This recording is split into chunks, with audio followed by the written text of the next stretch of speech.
صلاة الفجر أيها المؤمنون المحافظة عليها جماعة في مساجد المسلمين للرجال دلالة على البراءة من النفاق. قال عليه الصلاة والسلام: ليس صلاة أثقل على المنافقين من الفجر والعشاء ولو يعلمون ما فيهما لأتوهما ولو حبوا. صلاة الفجر مع أخواتها مما يؤدى في الظلمة يكسب المؤمن نورا تاما في عرصات يوم القيامة، يوم ما يكون المؤمن أحوج ما يكون إلى النور. قال عليه الصلاة والسلام: بشر المشائين في الظلم بالنور التام يوم القيامة. أيها المؤمنون، يقول نبيكم صلى الله عليه وسلم: من صلى الفجر فهو في ذمة الله، فلا يطلبنكم الله بشيء من ذمته. إن أعظم ما يقف به المؤمن على هدي محمد صلى الله عليه وسلم أن يعلم أن النبي عليه الصلاة والسلام مات وهو محافظا على هذه الصلاة وغيرها أعظم حفظ، حتى إنه قال في السنة القبلية التي قبلها: ركعتا الفجر خير من الدنيا وما فيها.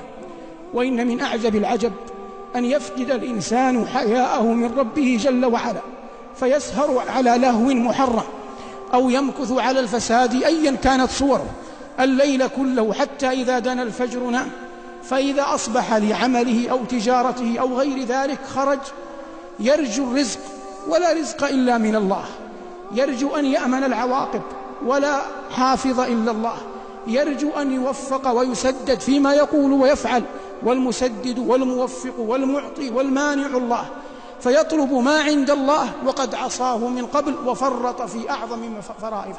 يقول الله تبارك وتعالى: أمن هذا الذي هو جند لكم ينصركم من دون الرحمن إن الكافرون إلا في غرور أمن هذا الذي يرزقكم إن أمسك رزقه بل لجوا في عتو ونفور أفمن يمشي مكبا على وجهه أهدى أمن يمشي سويا على صراط مستقيم.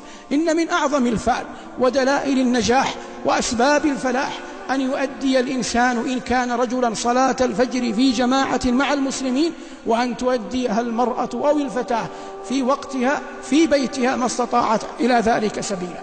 فأداء صلاة الفجر نوع من السكينة والإطمئنان وأمان، ويقع المؤمن في ذمة الله. وليس المراد أن يكون المؤمن في ذمة الله أنه لا يصيبه أذى، هذا لا يمكن أن يثبت لا عقلا ولا نقلا، فإن النبي عليه الصلاة والسلام صلى الفجر يوم أحد ومع ذلك كسرت رباعيته وشج رأسه وأدمي عليه الصلاة والسلام. ولكن المقصود أن الإنسان إذا بقي يبقى على خير وعافية، وإن قبض يقبض وقد كان في ذمة رب العالمين جل جلاله، والله تبارك وتعالى خير الحافظين. فكل سبب أدى إلى المحافظة عليها يجب أن يشرع المؤمن ويسعى إليه، وكل سبب أعاق عنها أو حرم منها أو منع إياها فيجب على المؤمن أن ينأى بنفسه عنه ويتجنبه، لأنه لا جمع بين الاثنين، لا يمكن أن يتم الأمران سويا.